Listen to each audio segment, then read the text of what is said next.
Hello everybody, this is Mike Wilson from Bishop Museum. I'm the exhibit designer and interactive developer.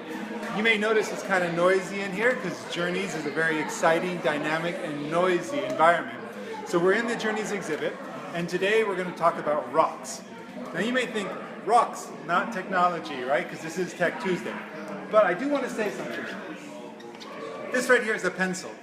Now you all send messages on your phones or your computers or your laptops until the battery breaks or you drop it and it doesn't work. This sends messages and has been for, depending on how you define it, 1,000 years. Doesn't need battery, works really good. Very high technology, very efficient at what it does.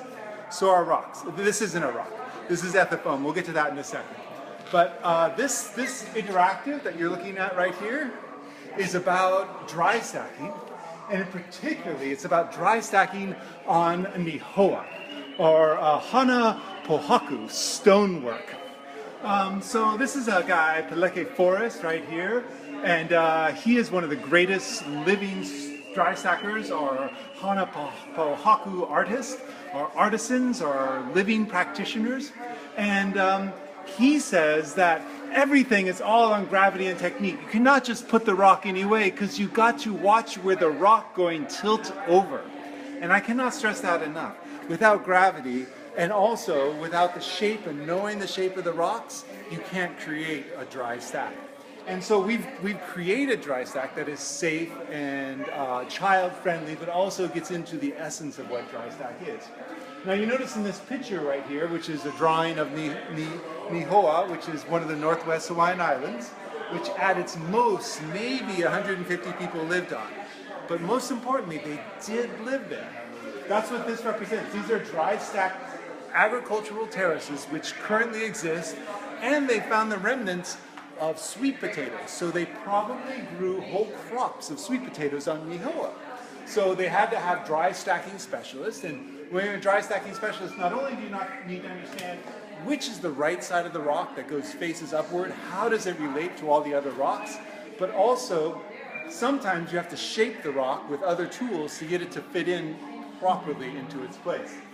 And that's part of the art of dry stacking, and we're allowing people to explore what that is and what that art is.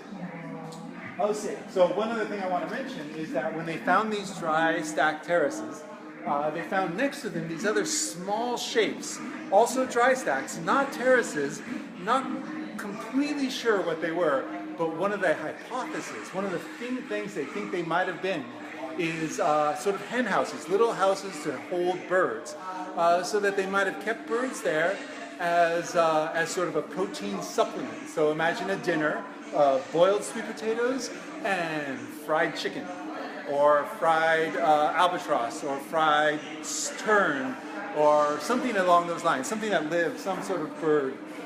Maybe not fried so much as cooked over fire. But anyway, if you have any questions, feel free to ask, and I will try to answer them in a moment. So that's what they think this might have been, these little shapes. And so this is sort of experimental archaeology. So here's a bunch of rocks that you can shape and stack however you want. Now the thing is, as you can tell, these are not hard. You know, I could see it doesn't hurt at all. And that's because they're made out of Ethafoam. And that's where we get back to this. This is a very technological thing right here. This is very expensive, and it's basically foam, but it's museum quality foam in the sense that it is safe for objects, it's safe for humans, it doesn't off-gas, so it doesn't put out poisonous fumes. All of that stuff is good, and what makes it really expensive. But it's really light. This whole thing is super light. This is not as light. You can't weigh it and hold it because you're not here with me, but you have to trust me. This is about 3 times as heavy as this whole thing. And the question is, how do we do that? Well, first we shape it, and Holly Botten, who did all these rocks right here, master shaper. And what you do is you take a knife, this is a foam knife, and you just sort of cut away. Here, I'll just get a smaller element. Hopefully I won't cut myself in the process. But you cut away all the parts that don't look like a rock. You sort of get rid of all of the unrock-like edges until you start to have something that begins to look like a rock. So this is getting closer to rock shape, right? So I've shaped this rock, And then what I do is it's still too light. Now it's so light, it doesn't really do anything. So what I need is some weight. So the best thing to weight it with, as you might imagine, is a rock. So here's a rock right here. So I just stick this in here, glue it shut, and then I have a rock. Here's one that I've pre-shaped. So you see I have a flat edge here, another flat edge here with a hole in it that I carved with this very sharp X-Acto knife, sharp enough for shaving. And then you put them in here, one rock in there, put a little hot glue in there. This is the recipe for rock making in case you ever need to make foam rocks. So you put a little hot glue in there, little hot glue around the edges. Probably needs a little more, but you know, this is like a cooking show. All right, so we have a little hot glue there. Then you stick it, is that the right side? Yes. You stick it together, and now you have a rock. And because there's a rock in the center, it has a heart of gravity. And because it has a heart of gravity, you can do things like you can put it on an edge, you can get it to hold its position, you can get it to relate to other rocks, you can actually interact with it. Now the one thing that this rock doesn't have that a lot of these other rocks has is guano, aka bird poop. And the way you do that, you take a little white paint. This is latex, very safe, you can almost lick it. Put a little latex there. And then, you know, a little tapping. Now I have my, you know, depending on how guanoed I want this rock to be, this is now a guanoed rock suitable for playing with in this field over here. So now we've added to the field of rocks. The only thing left to do is to actually stack them. Now, in Hawaiian culture, sometimes when you stack the rocks, you also have an oli or a chant that goes with it.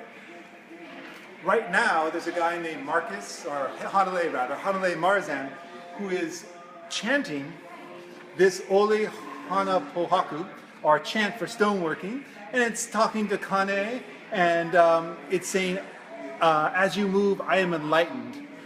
So it's a chant for Kane of the boulders. So you chant to Kane, and as you chant to him, he helps you understand the connection between the rocks and the aina, or the land. He helps you understand the connection between the rocks and you and the gods. And he helps you understand, by doing this chant, how the rocks should be placed together, what will make them best connected. And then what we're doing here is, if you could feel, well, go ahead and put yourself right here. You might be able to even tell that there's a lot of energy coming out of that.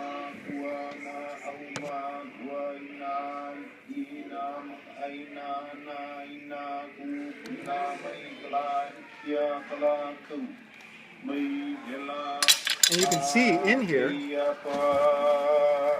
don't know if you can see in there, yeah, just playing non-stop chant. And so what happens is, out of this platform is constantly coming the voice of Hanale chanting to Kane of the boulders, giving you an ole for hana pōhaku, or stone work. And that's the story of dry stacking with technology in the Hoa, and also here in Journeys in the exhibit of about the Northwest Hawaiian Islands. This has been Michael Wilson. I hope you've enjoyed this, and if you have any questions, you should go to bishopmuseum.org, or you can come on down to the museum and see what we're talking about. All right, thanks everybody. See you next time.